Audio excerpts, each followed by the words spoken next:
Ẹ káàbọ̀ sí Mashola Gist TV. Ṣé àlàáfíà ni ẹ wà? Gbogbo ilé ń kọ́. A kú ọ̀sẹ̀ tuntun, ọ̀sẹ̀ yìí, ọ̀sẹ̀ ayọ̀, ọ̀sẹ̀ àlàáfíà, ọ̀sẹ̀ ìdùnnú ló máa jẹ́ fún èmi àti yín. Gbogbo ẹ̀yin ọlọ́jọ́ ìbí èní, a dúpẹ́ fún Ọlọ́run nínú ayé yín. Happy birthday to you. Long life and prosperity. Today is 14th of April 2025. Ìdùnnú ayọ̀ àlàáfíà ní April yìí máa mú wa gbogbo ẹ̀yin onígbàgbọ́ ẹ kú ìpalẹ̀mọ́ Easter o. A bá wa láyé, a bá wa láyé ara ní orúkọ Ọlọ́run. Tàǹtí wa church nítorí ọ̀rọ̀ Queen Naomi tó ń sọ tán ká mọ́ lẹ́nu. Wọ́n ní Dr. Elizabeth sọ pé tó bá ti jùyàn ló ti jùyàn lọ nìyẹn. Ipe kí àǹtí wa church má rí díkùlà rẹ̀ kó fi Queen Naomi sílẹ̀. Ẹ̀yin èèyàn lé. Ẹ mọ̀ pé gbogbo àwọn èèyàn ní orí social media orúkọ tí wọ́n ń pe àǹtí wa church ní olójú méjì. Tẹ́ bá mọ̀ nǹkan tó dẹ̀ ṣẹlẹ̀ tó fi ń pè bẹ́ẹ̀ ni pé ṣẹkúṣẹyẹ àǹtí wa church ti pọ̀ jù. Nítorí wípé nígbà tí a kọ́kọ́ mọ̀ wọ́n ṣe ni wọ́n ń ṣe bí ìgbà tán nífẹ̀ẹ́ Queen Naomi. Ṣùgbọ́n later ni a rí gbogbo àwọn ọwọ́ tí wọ́n ń gbé lórí ọ̀rọ̀ Queen Naomi. There was a time tó jẹ́ pé Kábíyèsí àti Queen Naomi wọ́n ní dinner party pẹ̀lú àwọn business partner tí wọ́n ní àǹtí wa church kan gbé yọ sí Royal Mansion láì ṣe pé bóyá wọ́n sọ fún ẹ pé kí wọ́n wá. A lot of things ni ó ti ṣẹlẹ̀ tó jẹ́ pé ó hàn sí Dr. Elizabeth tí Dr. Elizabeth fi ṣe ọ̀rọ̀ yẹn fún wọn. Ẹ̀yin náà mọ̀ pé ìgbà tí Queen Naomi àti Kábíyèsí wà nínú ààfin kò sí wàhálà, kò sí àròyé, kò sí ìjà kankan nítorí wípé gbogbo nǹkan tó yẹ kó ṣẹlẹ̀ nínú palace yẹn ó ń ṣẹlẹ̀ pẹ̀lú inú dúdùn àti ayọ̀ ni. Ṣùgbọ́n wéré tí àwọn sisi wa gbogbo yìí tán ti dé inú ààfin bàbá wéré ńlá ni oríṣiríṣi ló ti ń ṣẹlẹ̀ nínú ààfin Kábíyèsí tó jẹ́ wípé gbogbo ìjà tí wọ́n ń jà ó ní bí wọ́n ṣe máa lé Queen Naomi kúrò nínú ààfin yẹn. Kó tiẹ̀ tó di pé wọ́n wọnú ààfin náà ti bẹ̀rẹ̀ wàhálà nítorí gbogbo àwọn nǹkan tí à ń gbọ́. Ẹ̀yin èèyàn lé. Wọ́n ní àǹtí wa church wọ́n ní ṣe ló ń sọ̀rọ̀ pẹ̀lú àwọn èèyàn. Wọ́n ní bí Dr. Elizabeth ṣe ká ọ̀rọ̀ yẹn mọ́ lẹ́nu nìyẹn. Wọ́n ní Dr. Elizabeth sọ fún yín pé kó fi Queen Naomi sílẹ̀, kó fi ọ̀rọ̀ wọn sílẹ̀, kó má sọ̀rọ̀ wọn mọ́. Wípé tí ó bá ti jùyàn ló ti ju èèyàn lọ nìyẹn. Wípé kí ló dé tó jẹ́ pé every time ọ̀rọ̀ Queen Naomi yìí òun ni ó mú mi jẹ́ lọ́kàn wọn. Wípé kán fèsì live wọn náà. Wípé kán fèsì live wọn náà, kán fi Queen Naomi sílẹ̀.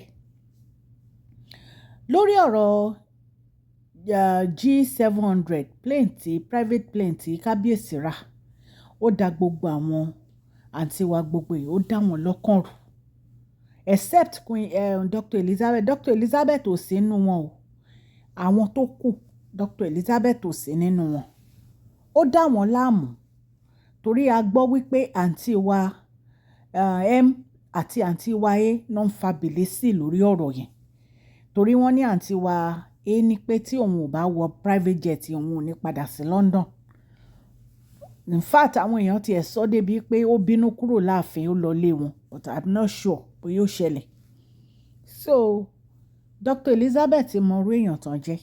Dr. Elizabeth dẹ̀ mọ̀ pé gbogbo nǹkan ìgbésẹ̀ wọn ní inú ààfin yẹn ò ní kí wọ́n bá Queen Naomi jà. Wọn ò tiẹ̀ nífẹ̀ẹ́ Queen Naomi, wọ́n dẹ̀ ń ṣe ní àṣehàn lójúkorojú wípé àwọn ò nífẹ̀ẹ́ Queen Naomi.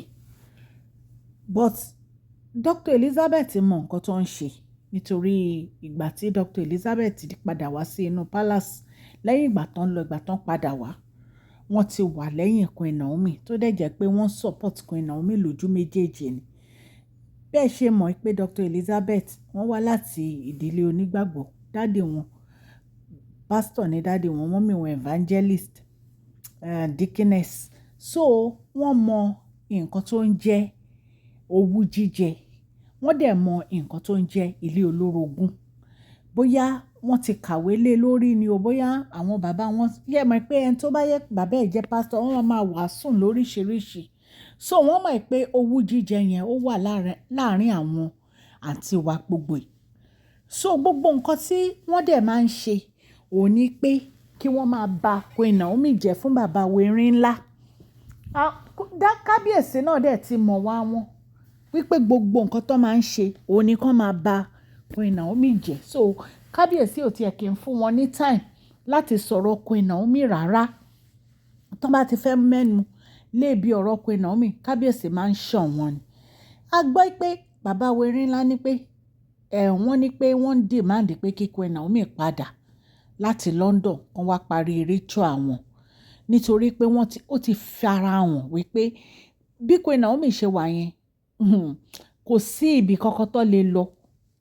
Nǹkan tí mo dẹ̀ fi ń sọ bẹ́ẹ̀ ni pé inú ààfin bàbá wẹ̀rín ńlá gangan wọ́n nídìí Queen Naomi nínú ààfin yẹn nítorí pé àtìgbà tán ti kúrò nínú ààfin yẹn oríṣiríṣi nǹkan ló ń ṣẹlẹ̀ tí wọ́n dẹ̀ ní kí wọ́n padà wá wípé láti parí ritual àwọn mo ṣe gbọ́ wọn náà ti dé láti UK.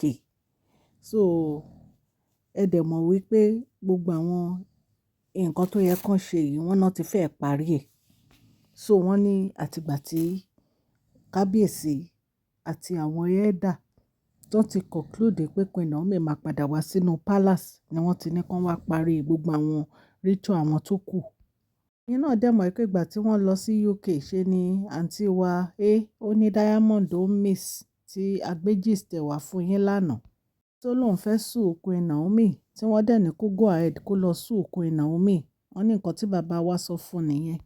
Wọn ò sinmi, kò sí kankan nínú wọn tó sinmi.